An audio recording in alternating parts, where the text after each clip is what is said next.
Yeah, both of you, just y'all lost two straight games for the first time this year. Y'all really needed to get back in the win column. Just what do you think about the way that I know it wasn't pretty at the end, but y'all found a way to get a win?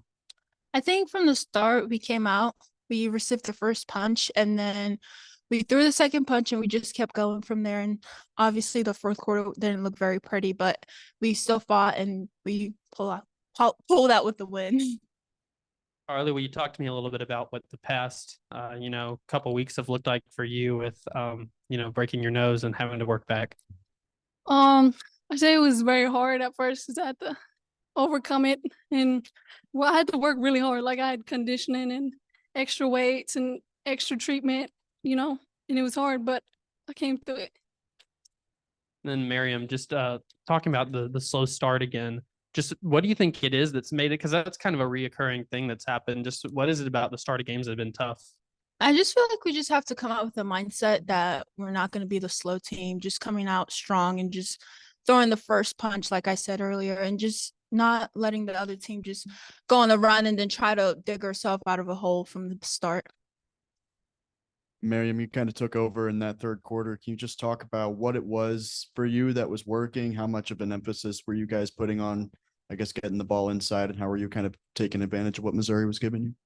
I just felt like in the first half, I didn't make as much layups. I had the opportunity and I didn't make as much layups as I should have. And I just felt like in the second half, I just needed to go in there, just finish strong and just make sure to not get away from all the physicality and everything and just finishing at the rim. Carly, I think all 11 of your points were in a pretty short span there in the first half. You kind of sneak up on them a little bit. Yes, sir. I think I did. Just bouncing off that, was that good for you, to get some early run after being away and to see the ball go in, pretty quick? Yes, it was. It just sparked my momentum. And then you've said you've worked hard to get back, and you mentioned the conditioning, but also playing with a mask. I'm sure that's got to be an adjustment. How would you say you've worked through that? Yes, definitely. Just when they were in practice, just getting my own shots up, getting used to the mask, and getting comfortable with it. And I sincerely apologize for that was me.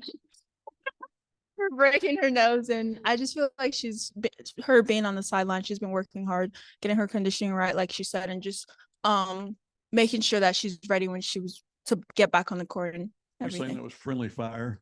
Yeah. How did it happen? Let's just say I was going for a rebound. She was going for a rebound, and it just didn't look good. Yeah.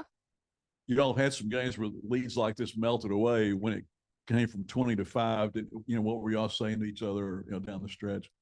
They just needed to make sure they fouled us and go to the line and just make her free throws. And also just don't give them open threes, because I feel like their momentum goes from when they make the first three to just keep going, especially Haley Frank, just limiting her shots and everything and just making sure Dembella didn't get to the rim so easily. How was it playing without Talia Scott? It was hard. It was hard, but we're here for her. She's going through some family problem right now, and we're here for her. And when she's ready to get back with the team, we're all going to be here to support her.